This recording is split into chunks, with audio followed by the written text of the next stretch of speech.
we cannot allow criminals to overrun our cities or any part of Kenya.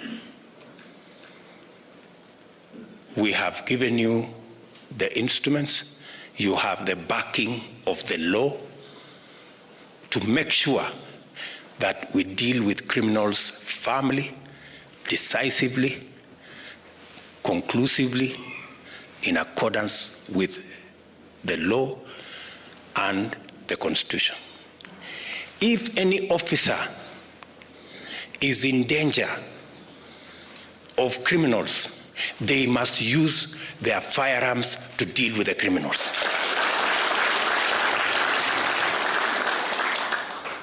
Musingoje mpaka askari wetu wakawawa na wakora. We must deal with the wakora before they deal with our officers. Guys, welcome to the Spotlight. My name is Benson, and I look at socio-political issues in this channel, and if this is what you like listening to, I ask that you consider subscribing. And to those who've already subscribed, I want to continue thanking you guys. Without you, we wouldn't be where we are today. And today's topic is about insecurity. It is not a very good topic to talk about, but because of the cases that are become very rampant in Nairobi and all over, probably most of the big cities, I've just said, let me talk about it. But Nairobi is getting worse. Look at these clips.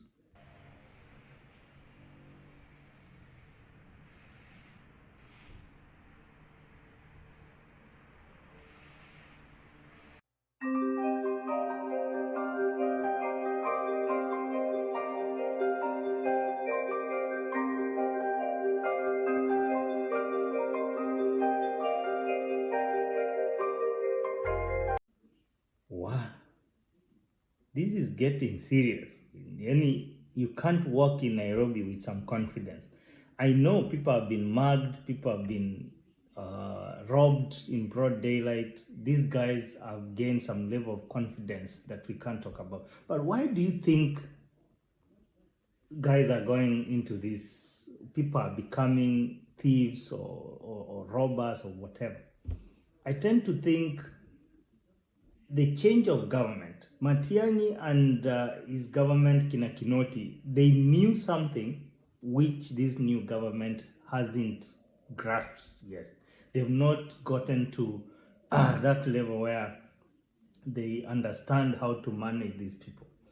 And remember what Rigathi Gachagua said about the DCI and the police. I just got this one.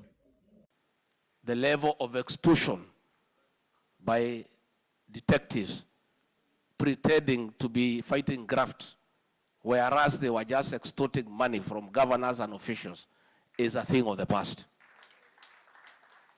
We have told DCI to go back to Kiambu Road and wait for crimes to be reported there. And then the new CS for Interior, I think, is just talking tough, and until it does something, every time he's threatening, we are coming for you. We will go for them before they come to us. The new Interior CS, Professor Kithure Kindiki, has taken charge at the Interior docket at a time when incidences of insecurity are increasing at an alarming rate. Addressing his first news briefing, the CS said the proverbial 40 days is here for criminal gangs that have been terrorizing Kenyans. The Interior CS has now put criminals on notice, especially those in the city who have been causing sleepless nights for city residents. Many criminals have been ruling the city using knives and other light weapons. To ensure that we rid our country from a gang of a few citizens who think that they have the wherewithal to dare and even try to hold fellow citizens at ransom. We are going to go to their hideouts. We will look for the criminals and do to them what the law says we do to criminals in accordance with the law of our country and all other applicable international laws. I don't know if you you think those guys will be seated somewhere waiting for you. They are very, very bright as well. They know what they are doing. So in the meantime, if we get false promises from our leaders. In actual fact, unasema Shiko, wale mmekuwa mkikopa pesa na 10% per day kwa mfano, ambaye inakuja karibu 3,600% per year. So serikali ya Kenya Kwanza, na nazungumza kwa niaba ya viongozi wenzangu hapa, tumesema watu wengi kama wewe, wamama mboga wengi kama wewe, na wafanyabiashara wengine wengi wanaofanya biashara ndogo ndogo Kenya, wanaitwa micro and small enterprise, wale wa chini, ambao kwa sasa wanakopa pesa kwa riba ya juu sana. So tumesema establish, serikali ya Kenya itatengeneza hazina maalum inayoitwa Hustler Fund.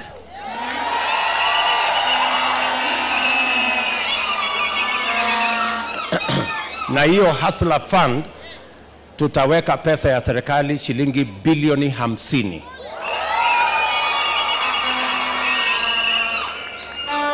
Na hiyo bilioni 50 tutawapatia wafanyabiashara kama wewe bila interest, without interest, bila hiyo interest ambayo umesema. Na nyinyi mjipange vile mtapokea hiyo pesa. Vile ya kupokea hiyo pesa ni ujipange na hasoli yako. Ujipange either kwa chama ama kwa sako ama kwa cooperative. Hiyo ni njia moja. Unaweza kujipanga pia kama mtu binafsi. Tunaelewana? Na utapata pesa ya hazina ya Hustler Fund. Lakini si pesa ya bure. Kama kuna mtu hapa anafikiri atapata pesa ya bure, unasikia wewe? Ati unangojea pesa ya serikali ya bure? Hiyo hakuna. Hii ni pesa ya kufanya biashara. Na tunafanya biashara na urudishe pesa. Tunaelewa? Tunaelewana? You cancel the kazi kwa vijana, kazi mtaani, and you say they are going to plant trees. I don't know where they are going to plant those trees. Sakaja said the same thing as well.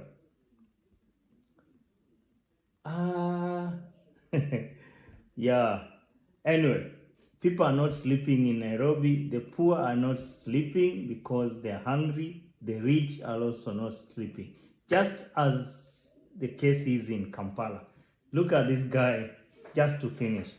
In Uganda, the poor do not sleep because they are hungry. You can't sleep when your stomach is empty. Have you ever attempted to sleep when you are hungry? The sleep doesn't come.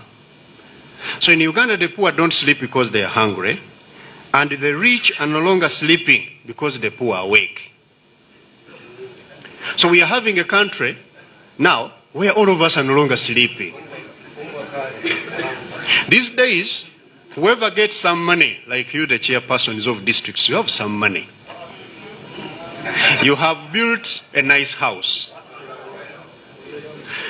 Whoever builds a nice house now builds a very tall wall called the perimeter fence around the house.